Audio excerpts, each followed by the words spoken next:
हाय दोस्तों, welcome to back my channel. मैं ये कहानी का भाग 16वां लेकर आई हूँ। तो हम बिना देरी की स्टोरी स्टार्ट करते हैं। नितेश जल्दी से राहा के पास पंजों के बल बैठ जाता है और उसके गाल थपथपाते हुए कहा, हे प्रिंसेस, क्या हुआ है तुम्हें?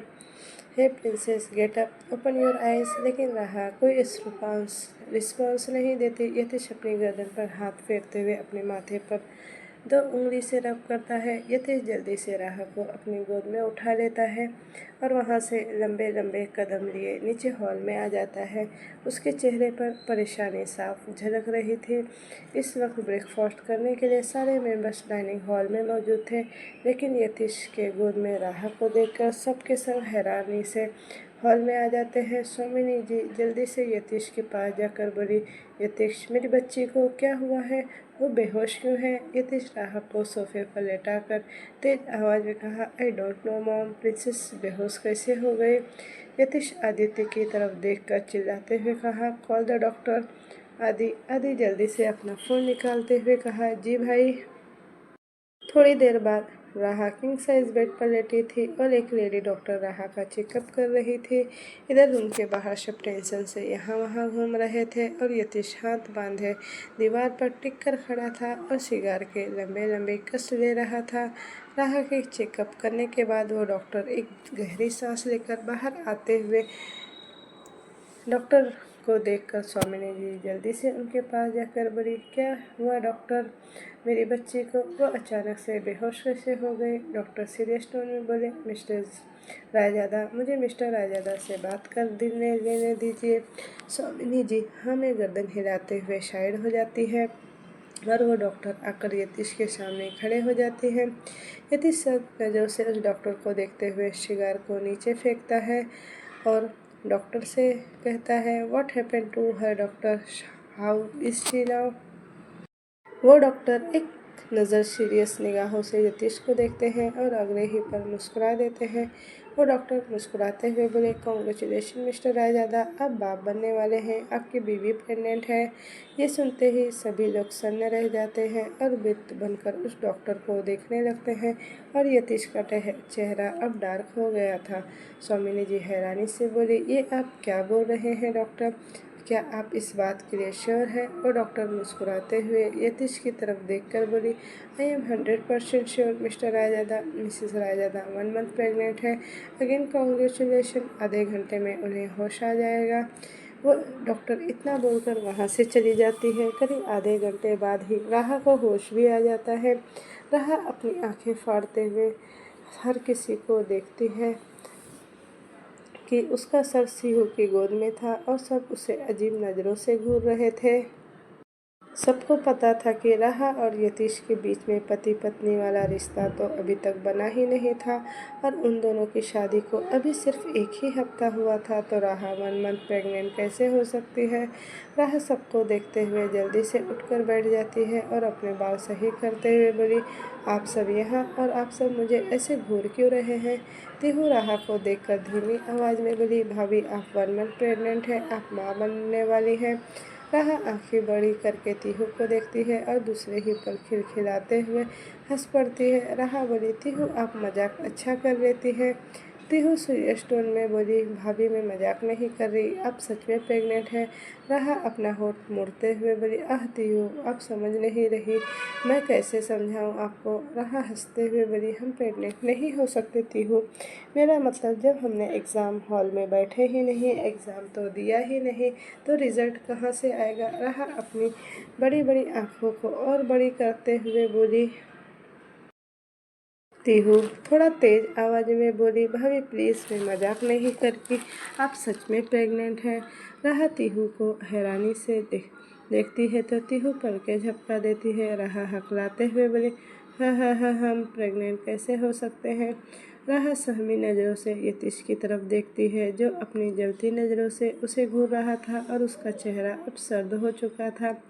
दादाजी गुस्से से राहा को देखते हुए कड़क आवाज़ में बोले, अब बस बहुत हो गया। किसके बच्चे को आप अपने पेट में पाल रही हैं? किसके खून को आप रायजादा खानदान का नाम देने वाली है। राह सहम जाती है और उसकी आंखों से आंसू छलक जाता है। वो तो खुद ही समझ नहीं पा रही थी कि उसके साथ हो क्या रहा है। इतनी सर्द आवाज़ में कहा, दादाजी, मेरी प्रिंसेस के खिलाफ एक शब्द बर्दाश्त नहीं कर सकता मैं। उस पर चिल्लाना तो दूर की बात है। राहा हैरानी से यतीश की तरफ देखती है। यतीश अपनी आंखों में अंगारे लिए राहा को एक नज़र देखता है और वहाँ से चला जाता है। दादाजी भी गुस्से से तिल मिलाते हुए वहाँ से चले जाते हैं। राहा को अब बहुत अजीब लग रहा था। सब एक एक करके वहाँ से जा रहे थे। अहान का ऑफिस। अहान ब्रेकफास्ट करके अब तक ऑफिस चला गया था। अहान अपने केबिन के हेड चेयर पर बैठा था। उसने एक 3 पीस सूट पहना हुआ था और उसके सामने एक लड़का ऑफिस के फॉर्मल कपड़ों में बैठा था जिसका नाम करण था। वो अहान का दोस्त था और वो दोनों बातें कर रहे थे। करण बोला, क्या यार अहान, जब से डैड की कंपनी टेक ओवर किया है तब से ज़िंदगी झंड हो चुकी है। अब देखो, कॉन्फ्रेंस मीटिंग, डील कॉल्स, इन सब के बीच खुदकुशी करने का मन कर रहा है। अहान एक छोटी सी स्माइल लिए कहा, एक छोटी सी टिप्स देता हूँ, संन्यास ले ले, हिमालय चला जा, सुकून से रहेगा। ये सब दुनिया मोहमाया है। करण अहान को घूरते हुए कहा, मैं देख रहा हूँ आजकल तो कुछ ज़्यादा ही बिजी रह रहा है, बहुत ज़्यादा स्ट्रेस में लग रहा है। तो तू ही क्यों नहीं चला जाता हिमालय? मुझसे ज़्यादा तो तुझे सुकून की ज़रूरत है। तभी केबिन का डोर नॉक होता है। अहान कोल्ड वॉइस में कहा, कम इन। बाहर से कुकी अपने हाथों में कॉफ़ी ट्रे लिए अंदर आती है और एक नज़र करण को देखती है, फिर अहान को देखकर अपने हाथ में पकड़े कॉफ़ी को आगे बढ़ाते हुए धीमी आवाज़ में बोली, गुड मॉर्निंग सर, आपके लिए कॉफ़ी। अहान कुकी की तरफ बिना देखे ही कहा, और ट्रे से कॉफ़ी उठा लेता है। करण की नज़र तो कुकी की बला की खूबसूरती के से चेहरे पर ही टिकी हुई थी। आज कुकी ने एक सफ़ेद कलर की चूड़ीदार सूट पहनी हुई थी जिसमें रेड कलर की बूटी से डिज़ाइन वर्क किया गया था। कुकी की दुधिया रंग में वो सूट और भी खिलकर बाहर आ रहा था। सीधे मांग में कमर तक लहराते हुए बाल, बड़ी बड़ी आंखें, सॉफ्ट होठ में पिंच कलर के लिप बाम और गले में लाल कलर का दुपट्टा। अगर कोई एक नज़र कुकी को देखे तो नज़र ही न हटा पाए। कुकी कॉफ़ी करण के आगे करते हुए बोली, सर कॉफ़ी। करण एक पल कुकी के चेहरे को नज़दीक से निहारते हुए कहा, मैं ब्लैक कॉफ़ी नहीं पीता, लेकिन आपने बनाया है तो मैं ज़रूर पीऊँगा। कुकी धीमी आवाज़ में बोली, सॉरी सर, मैंने कॉफ़ी नहीं बनाया, ये कैंटीन की कॉफ़ी है। करण कॉफ़ी कप उठाकर कुछ सोचते हुए कहा, अहान लड़की। अहान कुकी की तरफ देखे बिना करण की बात को बीच में काटते हुए कहा, मेरी पर्सनल असिस्टेंट है। करण जो कॉफ़ी पी रहा था उसके मुँह से सारा कॉफ़ी बाहर आ जाता है। करण खांसते हुए ठहाका मारने हंसने लगता है, जिसे भागकर उसकी सकपका जाती है और उसकी पकड़ कॉफ़ी ट्रे पर कस जाती है। करण हंसते हुए कहा, ओह रियली अहान, तेरी पर्सनल असिस्टेंट या मिस्ट्रेस?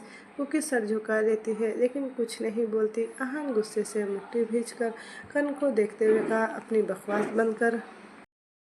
करण डेविड स्माइल करते हुए कहा, जस्ट चिल यार। फिर कुकी को ऊपर से नीचे हवस भरी नज़रों से देखते हुए कहा, अहान बता रहा था आप हर रात उसे बेड पर फुल प्लेजर देती है, उसे फुल सेटिस्फाइड करती हो। कुकी सर झुका लेती है और उसकी आंखों से आंसू छलक आता है। करण फिर कुकी की तरफ आई विंक करते हुए कहा, आपको देखकर कोई नहीं कह सकता कि आप एक धंधे वाली हो। वो क्या है ना अहान, और हम दोनों के बीच में कोई सीक्रेट नहीं रहता। क्योंकि आंखों से एक कतरा आंसू लुढ़क कर उस ट्रे पर गिरता है।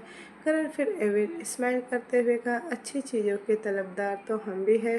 अहान से फुर्सत मिले तो हम पर भी ज़रा गौर फरमाइएगा। अहान जितना पैसा देता है मैं उससे डबल दूंगा। क्योंकि अपने मन में बोली, अहान सर मेरे बारे में अपने दोस्तों से ऐसी घटिया बातें करते हैं। कुकी रोते हुए करण की तरफ देखकर बोली, ठीक है सर। ये बोलते हुए उसका गला रूंध गया था। हाँ, समझ जाता है कि कुकी क्या सोचकर हाँ कह रही है। अहान गुस्से से तमतमाते हुए खड़ा होता है और करण के पास जाकर उसका गला पकड़ता है और सीट पर धकेलते हुए चिल्लाकर कहा, मैंने तुझे ऐसा कब कहा बे? करण जोर से हंसते हुए कहा, चिल यार, आई एम जस्ट किडिंग। इतना गुस्सा क्यों हो रहा है? तेरी मिस्ट्रेस है, इसे लेकर मैं क्या ही करूँगा। अहान करण का गला पकड़कर खड़ा करता है और उसे धकेलते हुए केबिन से बाहर फेंक देता है। अहान वार्निंग देते हुए सर्द लहजे में कहा, दोबारा से मेरे पास या इस कंपनी में आने की कोई ज़रूरत नहीं, वरना जिंदा जला दूंगा। अब निकल यहाँ से। करण एक नज़र कुकी को देखता है, फिर डेविड स्माइल करते हुए वहाँ से चला जाता है। कुकी सर झुकाकर सिसक रही थी। अहान कुकी के चेहरे को जैसे ही पकड़ने वाला था, कुकी उससे 2 कदम पीछे हट जाती है। कुकी जैसे ही वहाँ से जाने वाली थी, अहान उसकी कलाई पकड़कर झट से खींचता है और उसके कमर को पकड़कर खुद से चिपका लेता है। अहान कुकी के चेहरे को अपने हाथों से ऊपर करते हुए कहा, ट्रस्ट मी, मैंने ऐसा कुछ भी नहीं कहा है उससे। कुकी रो रही थी और अहान से दूर होकर उसकी कॉलर पकड़कर बोली, सर, मुझे नहीं पता था कि आपके दोस्त जो कह रहे हैं वो सच है या नहीं, लेकिन मुझे इतना पता है कि आपने मुझे अपने दोस्तों के सामने अपनी मिस्ट्रेस कहकर इंट्रोड्यूस किया था। उस वक्त तो मैं आपकी बीवी थी ना। कुकी अहान की कॉलर को झंझोड़ते हुए कहा, मुझे लगा था सिर्फ मिस्ट्रेस तक की बात है, लेकिन मुझे नहीं लगा था कि आप मेरी पर्सनल बातें अपने दोस्तों के सामने ऐसे उछालेंगे। अहान गुस्से से कुकी का हाथ झटकता है और उसे झट से दीवार पर लगाकर कहा, मैंने माना कि मैंने उस दिन तुम्हें मिस्ट्रेस कहा था, लेकिन उसके आगे मैंने अपने दोस्तों से कुछ नहीं कहा था। ये कमीना जानबूझकर ये सब बोल रहा है। कुकी बोली, तो उस दिन आपने मुझे उस होटल में अपने दोस्तों के साथ छोड़कर क्यों चले गए थे? इतने सारे मर्दों के बीच में एक अकेली लड़की। ये भी नहीं सोचा कि मेरे साथ कोई गलत कर देता तो? शुक्र है कि माहिर मुझे अपने साथ ले गया। अहान, क्या? क्योंकि उस दिन मॉम को पैनिक अटैक आया था। मेरे जाने के बाद राजवीर गया था तुम्हें वहाँ लेने, लेकिन तुम वहाँ से जा चुकी थी। कुकी मुस्कुराते हुए, अब तो आपके दोस्तों ने भी मुझे ऑफ़र देना शुरू कर दिया है। अहान गुस्से से कुकी को देखता है और झट से उसके होठों पर अपने होठ रख देता है। कुकी अहान को धक्का देते हुए बोली, सर, आप बार बार ये क्यों भूल जाते हैं कि अब हमारा डाइवोर्स हो चुका है? अहान झट से कुकी को पलट देता है और उसके पेट पर अपने दोनों हाथ लपेट देता है। अहान कुकी के गर्दन पर सॉफ्ट किस करते हुए कहा, believe me, god damn it, मैंने तुम्हारे बारे में ऐसी घटिया बातें किसी को नहीं कहा। अहान कुकी को पलटकर उसके चेहरे को प्यार से अपने दोनों हाथों में भरता है। अहान ने कहा, लुक एट माई आइज, तुम्हें लगता है कि मैं अपने दोस्तों से तुम्हारे बारे में ऐसे बातें कर सकता हूँ? कुकी की आंखों में अब आंसू आ जाते हैं और वो नामे गर्दन हिला देती है, तो अहान उसके होठों पर अपने होठ रखकर प्यार से किस करने लगता है।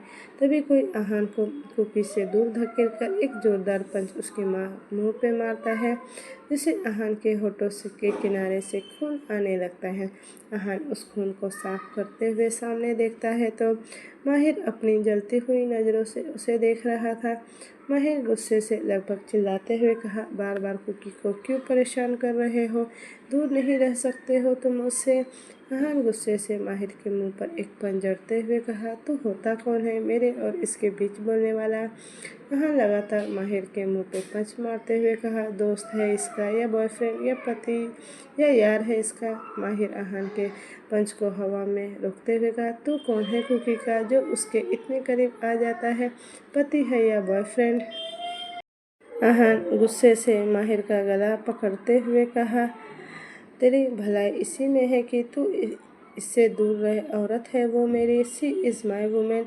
माहिर जो कब से अहान के हाथ छुड़ाने की कोशिश कर रहा था, वो ये सुनकर एकदम से रुक जाता है और हैरानी से अहान को देखने लगता है। माहिर आंखें बड़े करके कहा, क्या कहा तुमने? अहान झट से माहिर का गला छोड़कर कहा, सही कहा तूने, औरत है वो मेरी, और ये बात अपने भेजे में फिट कर ले। माहिर के पैरों तले तो जैसे ज़मीन ही खिसक गई थी। माहिर कुकी को देखता है जो डरी सहमी एक कोने में सिर झुकाकर खड़ी थी। माहिर कुकी के सामने खड़ा हो जाता है और जैसे ही उसे छूने वाला था, अहान सर्द आवाज़ में कहा, don't you dare to touch her. Mahir अपना हाथ पीछे खींच लेता है और गुस्से से कहा, कुकी, लुक एट मी। लेकिन कुकी के अंदर नज़र उठाने की हिम्मत भी नहीं हो रही थी। माहिर सर्द आवाज़ में कहा, I said look at me Cookie. Cookie डरते हुए माहिर को देखती है तो माहिर दांत पीसते हुए कहा, कुकी क्या ये सच है और क्या तुम और आहान? माहिर इतना कहकर चुप हो जाता है। कुकी कुछ नहीं बोलती और सर झुका लेती है। माहिर चिल्लाते हुए कहा, tell me god damn it, इतना सब होने के बाद भी आज तक तुम चुप नहीं रह सकती? कुकी ये सुनकर कांप उठती है और डरते हुए हाँ में गर्दन हिला देती है। माहिर गुस्से से जैसे ही उसे थप्पड़ मारने वाला था कि कुकी जोर से अपनी आंखें बंद कर लेती है, जिसे देखकर माहिर अपने हथेलियों को मुट्ठी बनाकर दीवार पर जोर से मारता है। माहिर घिन भरी नज़रों से कुकी को देखते हुए कहा, मुझे भी ऐसा ही कुछ लगा था। मैं सोच रहा था कि आहान तुम्हारे पीछे ऐसे पागल क्यों हो रहा है। आहान कुकी की तरफ उंगली पॉइंट करके कहा, you know what, just go to hell, दोबारा से मुझे अपनी मनहूस शक्ल मत दिखाना। पैलेस में राह बेड पर खुद को सिमट कर बैठी हुई थी। यतीश का यूं उसे कुछ न कहकर चले जाना राह के दिल में एक टीस सी चुभ रही थी। राह खड़ी होती है और दौड़ते हुए रूम से निकलती है। राह बाहर आकर एक मेड से पूछती है तो वो मेड बताती है कि यतीश वापस से जिम रूम में चला गया है। राह लगभग भागते हुए जिम रूम में जाती है। आज सुबह से जो कुछ भी हुआ उसे सोचकर राह के कदम लड़खड़ा रहे थे। राह के अंदर हिम्मत नहीं थी यतीश से नजरें मिलाने की। आखिर राह क्या जवाब देती जब यतीश उससे ये पूछता कि वो प्रेग्नेंट कैसे हो गई, उस बच्चे का बाप कौन है, क्योंकि यतीश ने तो उसे हाथ भी नहीं लगाया था। राह जिम में जाकर चुपचाप सर झुकाकर यतीश के पीछे खड़ी हो जाती है और खुद को यतीश के सवालों का जवाब देने के लिए खुद को अंदर से तैयार करने लगती है। यतीश इस वक्त ट्रेडमिल पर था। उसका पूरा फोकस सामने की तरफ था। उसके कान में ब्लूटूथ लगे हुए थे और गुस्से से उसका चेहरा अब काला पड़ने लगा था, मानो मौत उसके चेहरे पर तांडव कर रहा हो। यतीश चिल्लाते हुए कहा, don't you understand at once, I god damn it, अगर नौकरी प्यारी हो तो वो डील मुझे अभी ला कर दो। जो रास्ते में आ रहा है उसे हटा दो, बाय हुक और crook, I want that deal, got it. Yatish call पर ध्रुव से बातें कर रहा था। उधर से ध्रुव की कांपती हुई आवाज़ आई, बट सर वो डील्स अंशुल अंपायर के CEO से मिले बगैर कोई डील फाइनल करना ही नहीं चाहते। Sorry sir, but I suggest you कि आपको एक बार दुबई जाकर डील फाइनल कर लेनी चाहिए। यतीश सर्द आवाज़ में कहा, I don't need your stupid suggestion, अगर वो नहीं मान रहे हैं तो मना, अगर फिर भी नहीं माने तो दूसरा तरीका अपना। यतीश इतना कहकर अपने कान से ब्लूटूथ निकाल कर फेंक देता है। राह यतीश के पीछे खड़ी होकर कांप रही थी। वो नहीं समझ पा रही थी कि बात कहाँ से स्टार्ट करे। राह हिम्मत करके यतीश के सामने जाकर सर झुकाकर खड़ी हो जाती है, लेकिन यतीश उसे एक नज़र नहीं देखता। राह के होंठ कांप रहे थे। राह बोली, सुनिए। यतीश ट्रेडमिल की स्पीड और बढ़ा देता है। राह फिर से बोली, हम पर भरोसा कीजिए। वो इतना ही बोली थी कि यतीश ट्रेडमिल ऑफ कर देता है और जलती आंखों के साथ राह की तरफ बढ़ने लगता है। राह डर से अपना पैर पीछे लेने लगती है। राह हकलाते हुए बोली, मुझे नहीं पता कि मैं प्रेग्नेंट कैसे। राह के डर से गला बोलने के लिए उसका साथ ही नहीं दे रहा था। राह पीछे होते हुए बालकनी के एंड तक आती है। अब अगर वो एक कदम भी पीछे लेती तो वो टॉप फ्लोर से सीधा नीचे गिरती। यतीश एक कदम आगे बढ़ाए तो राह एक कदम पीछे हो गई, लेकिन इस बार वो लड़खड़ाते हुए जैसे ही गिरने वाली थी, यतीश झट से उसकी कलाई पकड़ लेता है। राह की जान में अब जान आती है और वो एक चैन की सांस लेती है, लेकिन टॉप फ्लोर से नीचे देखते ही उसकी जान अब हलक में आ जाती है। राह महसूस करती है कि यतीश की पकड़ उसके हाथ से ढीली होती जा रही है। राह की सांसें अब थमने लगती है। यतीश राह को देखते हुए सर्द आवाज़ में कहा, क्या करूँ तेरे साथ प्रिंसेस, तेरी इस गलती के लिए तुझे माफ़ कर के बचा लूँ या छोड़ दूँ। राह की आंखों से अब आंसू आ जाते हैं। राह यतीश के चेहरे को देखते हुए भर्राए गले से बोली, हम पर भरोसा है तो बचा लीजिए वरना छोड़ दीजिए। यतीश गुस्से से राह की कलाई पकड़कर झट से अपने पास खींचता है और उसका गला पकड़कर कहा, जब मैंने तुझे हाथ ही नहीं लगाया प्रिंसेस, तो तू प्रेग्नेंट कैसे हो गई। आखिर तेरे इस बच्चे का बाप कौन है। राह फूट फूट कर रोते हुए यतीश के हाथ से अपना गला छुड़ाने की कोशिश करने लगती है। और राहा हाँफते हुए बोली, हमारा गला छोड़िए, हमें सांस नहीं आ रही। राहा सांस लेने के लिए स्ट्रगल करते हुए अपने हाथ पैर मारकर छटपटा रही थी। यतीश जलती नज़रों से राहा को देखते हुए उसका गला छोड़ता है और पीछे से उसके बाल को जोर से मुट्ठी में भरकर राहा के माथे को अपने माथे से लगा लेता है। यतीश ने कहा था ना मैंने प्रिंसेस कि मुझे धोखा मत देना, धोखे से मुझे सख्त नफरत है। कहा था अगर गुस्सा करोगी तो झेलूंगा, नखरे दिखाऊंगी तो भी तेरे नखरे झेल लूँगा, रूठोगी तो मना लूँगा, नफरत करोगी तो वो भी मैं बर्दाश्त कर लूँगा, लेकिन चीट मत करना। राहा रोते हुए बोली, हमारा भरोसा कीजिए, हमने आपको कोई धोखा नहीं दिया। आज तक हमने किसी को भी खुद को छूने नहीं दिया जितना आपने मुझे छुआ है। यतीश राहा के बाल पर अपनी पकड़ कसते हुए कहा, तो ये बच्चा आसमान से तो टपक कर तेरे पेट में नहीं आया होगा ना, मुझसे पहले कोई तो तुझे हासिल किया होगा। राहा जल्दी से नामी गर्दन हिलाते हुए बोली, आज तक हमें किसी ने नहीं छुआ, हमें खुद नहीं पता कि हम प्रेग्नेंट कैसे हुए। यतीश के चेहरे पर अब एक तंज भरी मुस्कान आ जाती है, जिसे देखकर राहा के चेहरे पर एक उदासी छा जाती है। यतीश राहा के माथे से अपना माथा हटाकर उसके होठों पर अपने होठ रखता है, जिससे राहा जोर से आंखें मीच लेती है। यतीश थोड़ी देर बाद राहा के होठों के साथ खेलने के बाद उसे अलग होता है। राहा आंखें बंद करके खड़ी थी, रो रो कर उसका गाल, नाक, पूरा चेहरा अब लाल पड़ चुका था। यतीश गौर से एक नज़र राहा के चेहरे को देखता है और झटके से उसे बालकनी से नीचे धक्का दे देता है। राहा की आंखें बड़ी हो जाती है और वो एक हाथ ऊपर करके जोर से चिल्लाती है, यतीश, और हवा को चीरते हुए टॉप फ्लोर से नीचे गिर पड़ती है। राहा की जान तो अब हलक में आ गई थी। उसकी तेज इतनी थी कि वहाँ पर पेड़ पर बैठे पंछियाँ एक पल के लिए फड़फड़ाते हुए आसमान में उड़ने लगते हैं। यतीश अपना एक पैर बैंड करके एकटक राहा को गिरते हुए देख रहा था और राह गिरते हुए यतीश को देख रही थी। तभी राहा नीचे गिरती है और चारों तरफ धूल उड़ जाते हैं।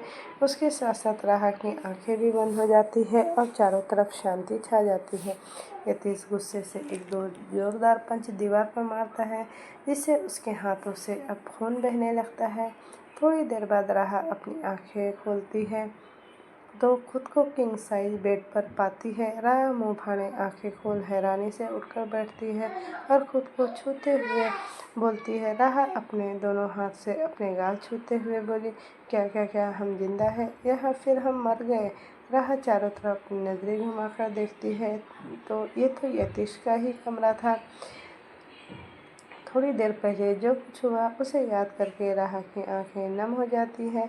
तभी उसे किसी के रूम में आने की आहट सुनाई देती है। राहा झट से बेड से उतरकर बेड के नीचे छुप जाती है और खुद को खुद में ही समेट लेती है। तभी रूम का डोर ओपन होता है और बाहर से यतीश अपने हाथों में खाने की ट्रे लिए अंदर आता है। यतीश रूम में देखता है तो राहा नहीं थी रूम में और बेड के नीचे किसी के सिसकने की आवाज़ आ रही थी। यतीश नीचे बेड के अंदर झांकने लगता है। यतीश को अपने सामने देखकर राहा रोते हुए बोली, दूर रहिए हमसे, आप एक राक्षस है, आप हमें जान से मार डालोगे, दूर रहिए हमसे। यतीश अपना हाथ बढ़ाकर कहा, प्रिंसेस कम आउटसाइड। राहा देखती है कि यतीश का वो हाथ खून से सना हुआ है। राहा कांपने लगती है। यतीश तेज आवाज में कहा, princess I said come outside. Yatish राहा के पैर पकड़कर झट से बाहर खींचता है और अपनी गोद में उठाकर उसे बेड पर फेंकता है। यतीश वॉशरूम में जाकर अपना हाथ क्लीन करता है और वापस से रूम में आकर राहा के बगल में बैठ जाता है।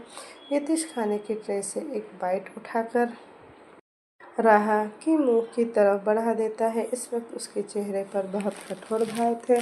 Princess open your mouth. Yatish बिना किसी इमोशन के कहा। राहा डरते हुए अपना मुंह खोलकर वो बाइट निगल लेती है। राहा कांपते होठों से वो बाइट चबाते हुए, हम जिंदा कैसे बच गए। यतीश राहा को एक नज़र देखता है लेकिन कुछ नहीं कहता। पैलेस में कुछ रूम के टचअप के लिए पेंट मंगवाए गए थे। उस पेंट के बड़े बड़े बॉक्स गार्डन में रखे गए थे और राहा उसी पर गिरी थी, जिस वजह से उसे एक भी खरोच तक नहीं आई। यतीश राहा को खाना खिलाने के बाद उसका मुंह टिश्यू से साफ करते हुए कहा, princess I think you should hide anything for me, tell me, इस बच्चे का बाप कौन है? राहा की अब आंखें नम हो जाती है। राहा झट से यतीश से सीने से लिपटती है और सिसकते हुए बोली, हमारा भरोसा कीजिए, हमने आपको कोई धोखा नहीं दिया। तभी वहाँ एक नौकर हाँफते हुए आता है और राहा को यतीश के सीने से लिपट कर देखकर वो सर झुका लेता है। वो नौकर सर झुकाकर कहा, यतीश बाबा। राहा और यतीश दोनों पीछे मुड़कर देखते हैं। वो नज़र नीचे करके कहा, यतीश बाबा, नीचे एक आदमी आया हुआ है और वो बौखलाया हुआ है। वो राहा मैडम से मिलने के लिए जिद कर रहा है, कह रहा है कि राहा मैडम से मिलने नहीं दिया तो वो यहीं पर जान दे देगा। यतीश सर्द आवाज़ में कहा, कौन है वो? कोई चिराग नाम का लड़का है, वो नौकर बोला। राहा बुदबुदाते हुए बोली, चिराग? और उसकी आंखें अब ये नाम सुनकर फैल जाती है। राहा लड़खड़ाते कदमों से नीचे आती है तो देखती है कि एक लड़का कुछ बॉडीगार्ड के साथ मारपीट कर रहा था और वो बहुत जख्मी भी हो गया था। राहा की आंखों में अब गुस्सा उतरने लगा था। राहा चिल्लाते हुए बोली, चिराग, तुम यहाँ क्या कर रहे हो? चिराग, जो मारपीट करते अब थक चुका था, राहा को देखकर वो रुक जाता है। चिराग डरते हुए राहा के पास जाता है और झट से उसे बाहों में भर लेता है। चिराग राहा के सर को सहलाते हुए मुस्कुराकर कहा, थैंक यू सो मच, मुझे इतनी बड़ी खुशखबरी देने के लिए, मुझे पापा बनाने के लिए। राहा की आंखें अब हैरानी से बड़ी हो जाती है। राहा के मुंह से ऐसे ही निकल गया, पापा? चिराग मुस्कुराते हुए कहा, पापा, आखिर तुम मेरे बच्चे की माँ जो बनने वाली हो और इस बच्चे का बाप मैं हूँ। राहा के पैर तो ये सुनकर वहीं जम जाते हैं और वो बुत बनकर खड़ी ही रह जाती है। चिराग फिर से राहा के सर को सहलाते हुए कहा, जब मुझे पता चला कि तुम यहाँ रह रही हो तो मैं भागते हुए यहाँ चला आया, लेकिन मैंने देखा कि एक डॉक्टर यहाँ से निकल कर जा रहे हैं तो मैंने उनसे पूछा तो पता चला कि तुम 1 मंथ प्रेग्नेंट हो। चिराग इतना बोल ही रहा था कि राहा उसे दूर धकेल देती है और खींचकर एक जोरदार थप्पड़ उसके गाल पर जड़ देती है। राहा चिराग की तरफ एक उंगली पॉइंट करके बोली, माना कि हम तुम्हें पसंद करते थे, लेकिन हमने खुद को एक किस तक नहीं किया और तुम्हारी मिस्ट्री दी के साथ मिलकर हमें पूरे कॉलेज के सामने जो इंसल्ट किया था। चिराग राहा को फिर से अपने गले लगाकर कहा, हाँ, मैं मानता हूँ कि मैंने तुम्हें इंसल्ट किया था, लेकिन उस रात प्रोमो पार्टी पर हम दोनों नशे में थे और उस रात हम दोनों ने नशे में। राहा चिराग के गाल पर एक और थप्पड़ जड़ देती है और रोते हुए बोली, और यही कहकर तुमने हमें पूरे कॉलेज में बदनाम भी किया था। जब उस रात को ऋचा के साथ उसके घर पर थी। राहा दांत पीसते हुए बोली, हम दोनों के बीच ऐसा कुछ भी नहीं हुआ था, तुमने सिर्फ मुझे बेइज्जत करने के लिए ये सारी बातें फैलाई थी।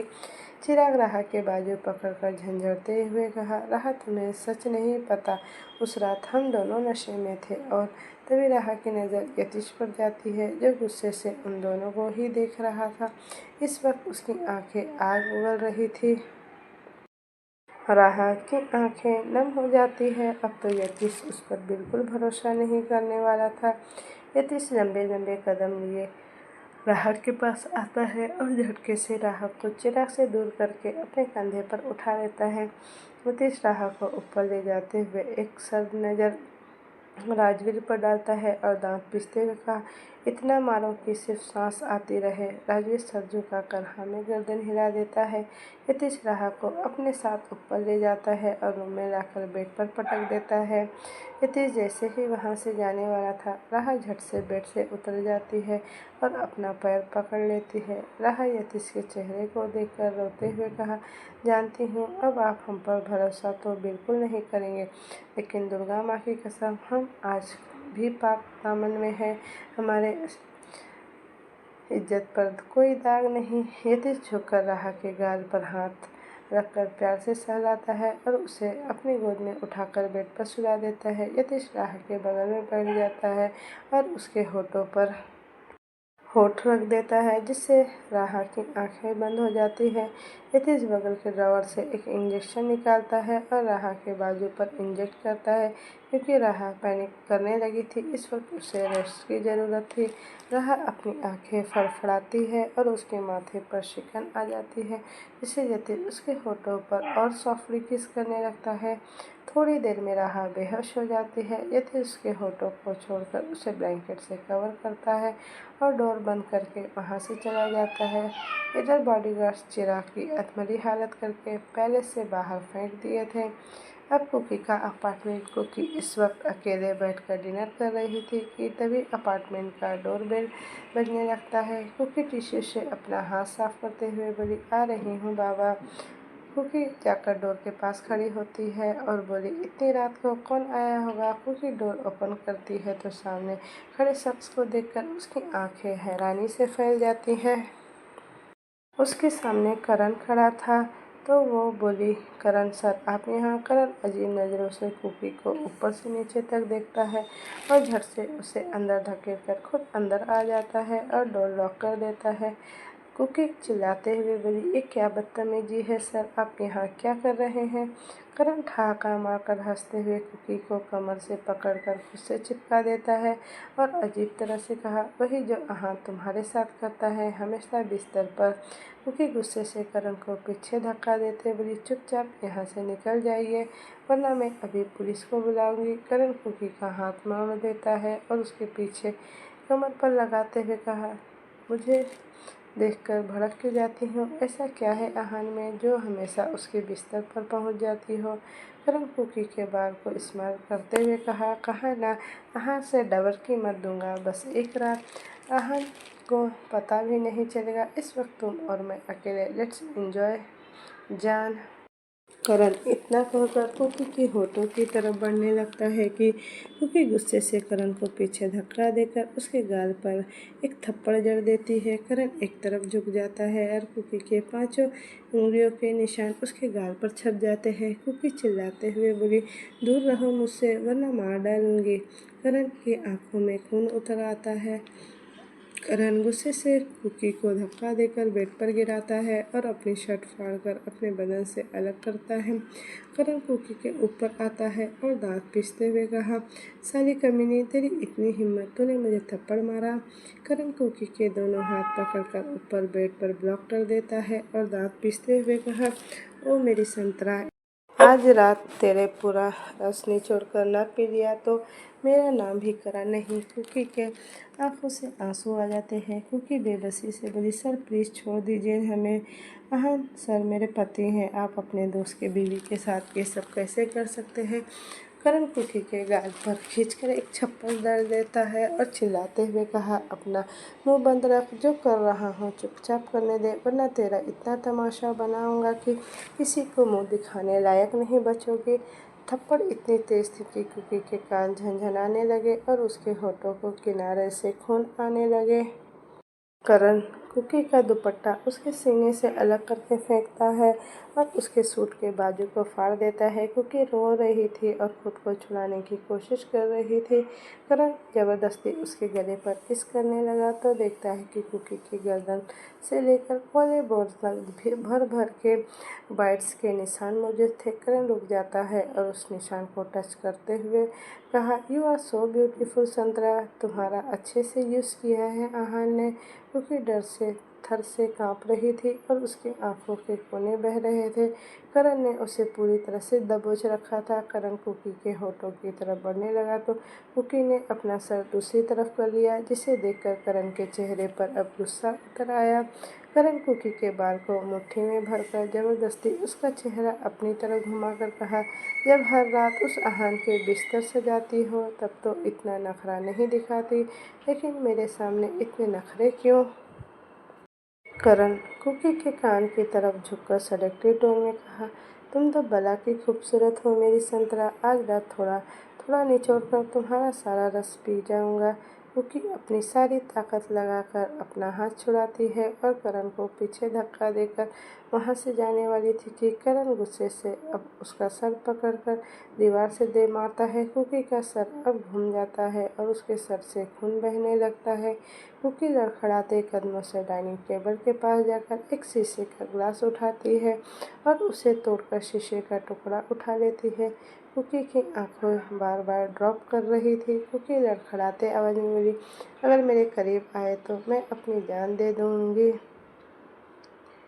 करण बेड पर हंसते हुए कहा, ये ढोंग किसी और के सामने करना, मुझे डराने की कोशिश मत करना। कुकी के चेहरे पर एक दर्द भरी मुस्कान आती है और वो मुस्कुराते हुए उस शीशे के टुकड़े से अपनी कलाई का नश काट देती है।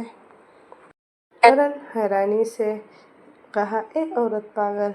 कुकी की कलाई से लगातार अब खून बह रहा था और वो धम से फर्श पर गिरती है। करण जल्दी से उठकर कुकी के पास जाकर उसकी सांसें चेक करता है तो कुकी की सांसें अब धीमी हो चुकी थी। करण जल्दी से शर्ट उठाकर पहनता है और बोला, कहीं पुलिस का चक्कर न हो जाए, मुझे यहाँ से अब जल्द से जल्द निकलना होगा। करण वहाँ से जल्दी से निकलता है। इधर कुकी आंख बंद करके फर्श पर पड़ी थी।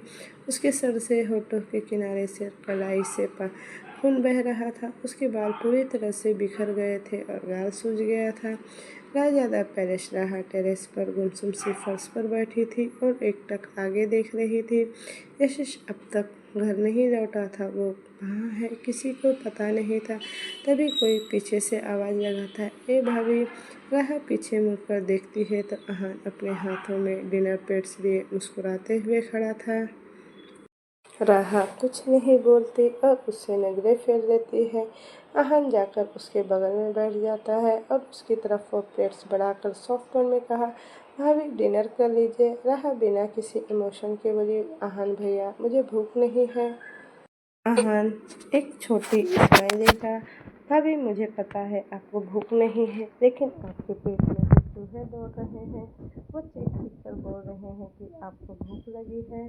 राहा की आंखें भर आती है। राहा रूंधे गले से बोली, हाँ भैया आपको पता है आज डॉक्टर ने बताया कि मैं माँ बनने वाली हूँ।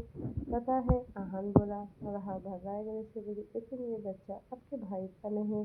ये सुनकर भी अहान बिल्कुल हैरान नहीं हुआ।